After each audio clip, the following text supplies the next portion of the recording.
Salve Racers! Sejam bem-vindos ao Box 29, Luan Hoffman aqui e hoje nós vamos falar de Fórmula 1. Temos vários assuntos, nós vamos falar de Ed Jordan, que nos deixou recentemente, vamos falar dos 300 GPs no pódio da Mercedes e um dos piores começos de campeonato da história da Ferrari. Então esses e outros assuntos no Giro de Notícias depois da vinheta. Racers, antes de começarmos, se inscreva no nosso canal, é só isso que eu peço para você, seja um racer, ajude aí a aumentar o hype, a nossa comunidade de racers falando de MotoGP, de Fórmula 1, de WEC, de Copa Truck, de tudo que for campeonato automotivo aqui no Box 29. Bom, vamos começar então com uma notícia, o Ed Jordan, uma das pessoas onde o pessoal que participa, circula pelo paddock, falava que era um bom vivant, uma das pessoas mais carismáticas e carinhosas e queridas do paddock do mundo da Fórmula 1, nos deixou recentemente. Ed Jordan foi um construtor, foi um chefe e dono de equipe lá nos anos 80, 90. Foi ele, para vocês terem noção, que revelou Schumacher e Rubens Barrichello, entre outros pilotos, mas para a gente destacar aqui dois. É bem verdade que o Schumacher correu apenas uma corrida pela Jordan, mas fez a sua estreia na Fórmula 1 lá com a equipe verde, azul e amarela da 7up, a Jordan dos anos 90, em 1991 para ser preciso. 2 anos depois estreava Rubens Barrichello também pela Jordan e depois ela virou a Jordan amarela, a DHL, e agora ela se transformou, obviamente com a evolução, na Aston Martin. Aí um dia a gente vai falar da árvore genealógica, digamos assim, da Fórmula 1. Hoje a equipe que começou com o Ed Jordan é a Aston Martin. Na sua, digamos assim, jornada na Fórmula 1, Ed Jordan conquistou 4 vitórias com a sua equipe lá nos anos 90. Então, no comecinho dos anos 2000 também, ela foi uma das equipes aí que conseguiu fazer frente à Ferrari e McLaren nesses anos 90 e 2000. Então fica aqui a nossa homenagem, fica a nossa lembrança aqui do Ed Jordan, né, um dos irlandeses mais famosos da Fórmula 1. Bom, racers, vocês sabem que aqui a gente tem um público diferente. Você está aqui no Box 29, nós falamos de coisas um pouco diferentes da Fórmula 1, né? Os reviews, as análises, né? Como foi as corridas, as expectativas, a gente deixa para os outros canais. Aqui a gente fala de números, basicamente o overview do que os nossos parceiros, assim, nossos colegas de Fórmula 1 não falam. Então a gente está aqui para falar um pouquinho diferente, trazer um conteúdo diferente daquele que a gente já está acostumado, né? Então, vários canais falando sobre como foi a corrida, como foi o desempenho do Piastri, e a gente vai trazer aqui números, dados para vocês não ficarem sempre com as mesmas visões. Vamos trazer algumas coisas mais amplas. Bom, falando do GP da China, a Mercedes atingiu uma marca mega importante, um número espetacular.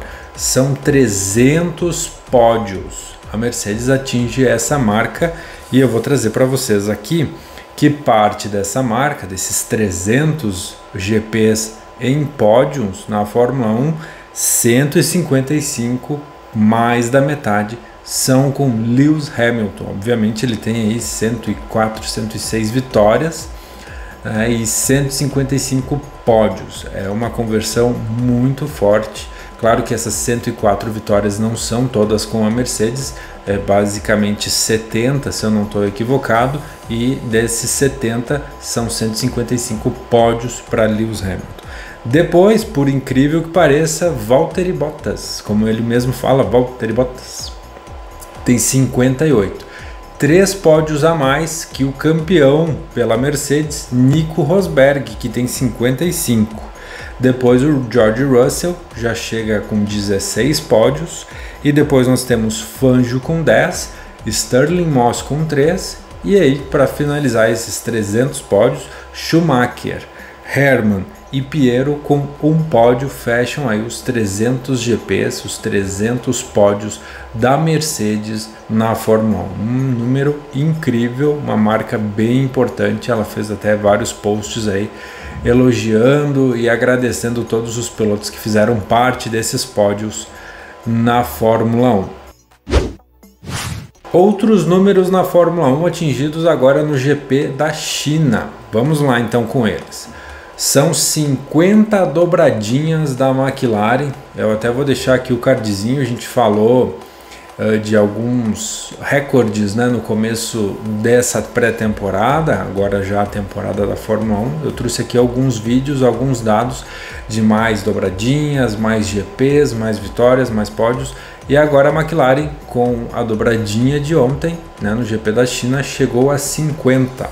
E eu vou trazer um dado bem interessante aqui para vocês, que dessas 50 dobradinhas, ela continua atrás da Ferrari e da Mercedes, mas os responsáveis por essas dobradinhas, olha só, vamos lá então, 14 dessas dobradinhas foi entre Senna, Prost e Senna. 13 dessas dobradinhas foi entre a dupla Coulthard e Hakkinen, e aqui é Hakkinen, Mika Hakkinen. Mika Hakkinen e Coulthard tem 13. 5 dessas dobradinhas foi entre a dupla Lauda e Prost. E 4 dessas dobradinhas entre Hamilton e Alonso. E aí já temos a dupla Piastri e Lando com 2 dobradinhas.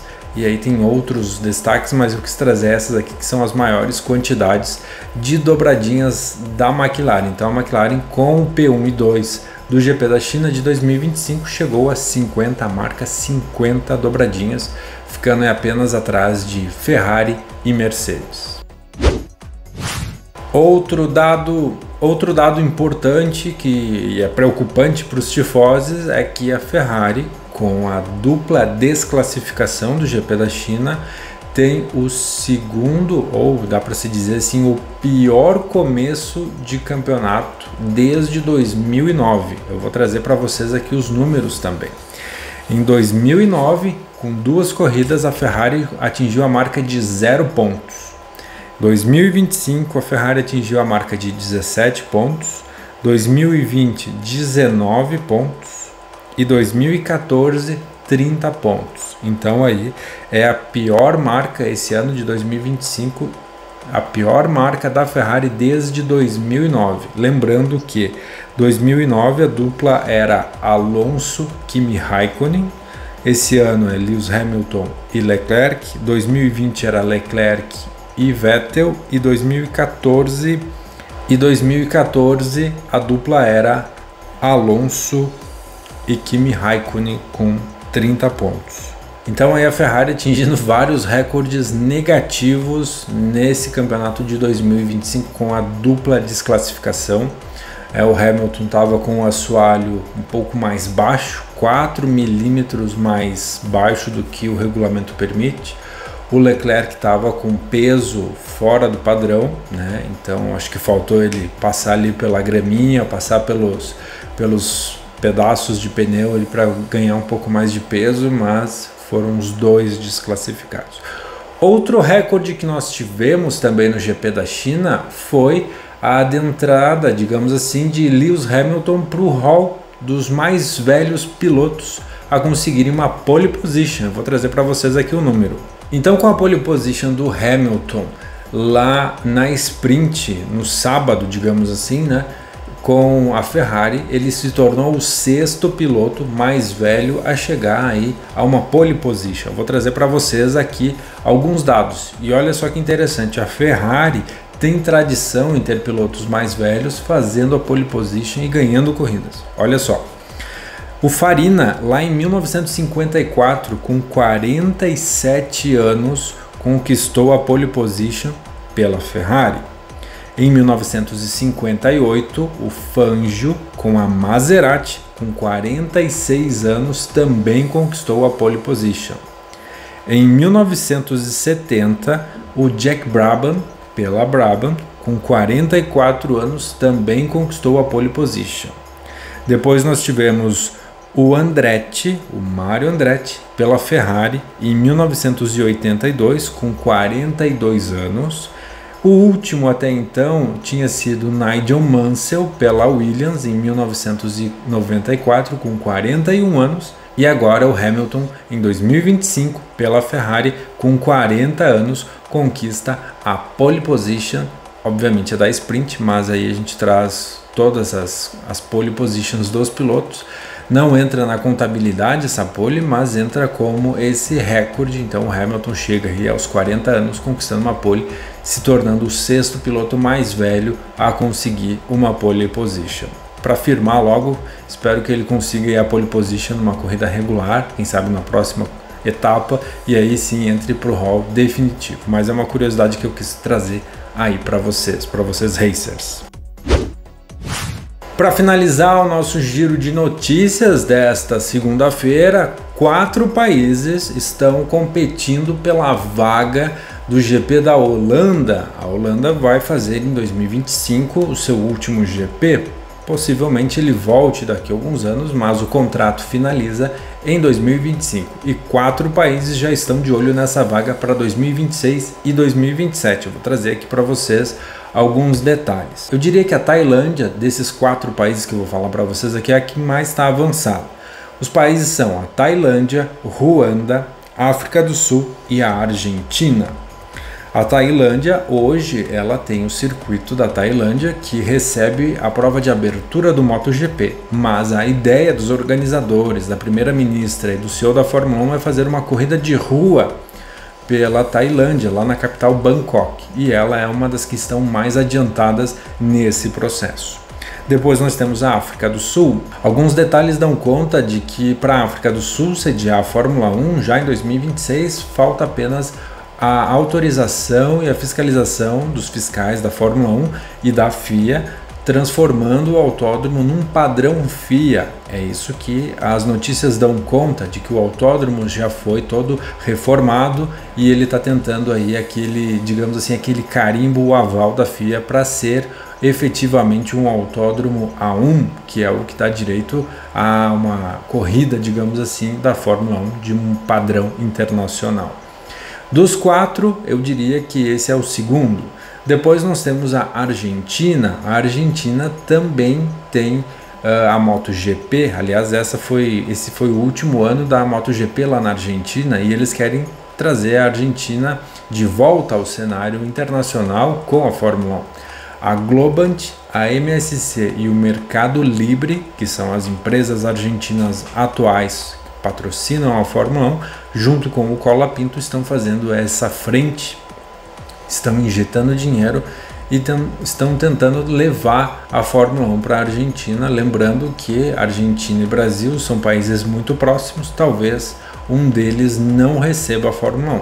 Como o Brasil já assinou até 2030, é bem provável que a Argentina fique até 2030 de fora do calendário da Fórmula 1. Melhor o Brasil do que a Argentina, vamos combinar, né? E o 4º lugar é Ruanda. Ruanda ainda não tem nem o circuito construído, então eles estão, né, esperando uma área, estão vendo uma área padrão, digamos assim, de melhor localização, próximo ao aeroporto, a hotéis, para que possam construir o autódromo para 2027 e aí sim entrar na categoria de autódromo A1 para levar, melhor dizendo, a Fórmula 1 lá para Ruanda. Então, esses são os 4 países que estão tentando aí, digamos assim, a boquinha, a vaga para o lugar do GP da Holanda em 2026. Lembrando que Ruanda só para 2027, porque ela ainda, dos 4, é que não tem um autódromo construído. E vocês, o que vocês pensam sobre isso? Dos 4 países, digamos assim, já correu em 2, África do Sul e Argentina, né? Sendo que a África do Sul foi de 67 até 93, era uma corrida espetacular. Ayrton Senna teve sua vitória com a Lotus lá na África do Sul. Desses é o que mais está adiantado. Tailândia tem mais dinheiro, tem mais tradição, digamos assim, por ter já sediado várias e várias edições do MotoGP, então está mais, digamos assim, habituada aos eventos. A África do Sul quer fazer essa retomada e a Argentina, com as 3 empresas argentinas aí injetando um dinheiro, quer trazer através do forceps, né, do business, é o GP da Fórmula 1, algum GP da Fórmula 1. Então, desses 4, qual é o favorito? Na minha opinião, África do Sul. Acho que o continente africano deveria ter aí sim um GP, uma corrida, e dos países da África do Sul é um dos mais organizados, talvez. Então aí o GP da África do Sul tem um traçado diferentão. Eu torço muito para a África do Sul sediar mais um GP, voltar à Fórmula 1. Bom, Racers, eu vou ficando por aqui, espero que vocês tenham gostado do nosso conteúdo de hoje. Eu volto amanhã aqui no Box 29 para falar de MotoGP, para falar de Fórmula 1, de WEC, de Copa Truck, de Fórmula Indy, de muito mais. Se inscreva no nosso canal, é só isso que eu peço para vocês, e aí a gente vai acompanhando, vai aumentando a nossa comunidade de Racers. Um forte abraço e até a próxima!